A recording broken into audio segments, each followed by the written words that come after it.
Secure mail ஐடின்னு வருதா?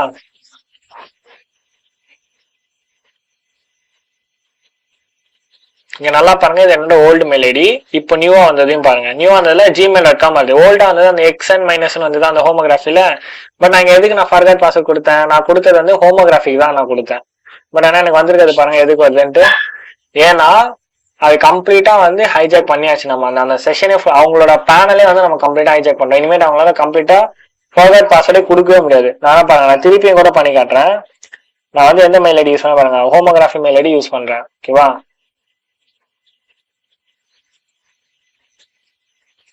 அந்த homography தான் நான் யூஸ் பண்றேன்.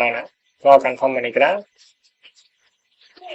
பட் ஆனால் எனக்கு ரிசீவ் ஆகுது பார்த்தீங்கன்னா நார்மல் யூஸரோட மெயில் ஐடி தான் எனக்கு ரிசீவ் ஆகும்.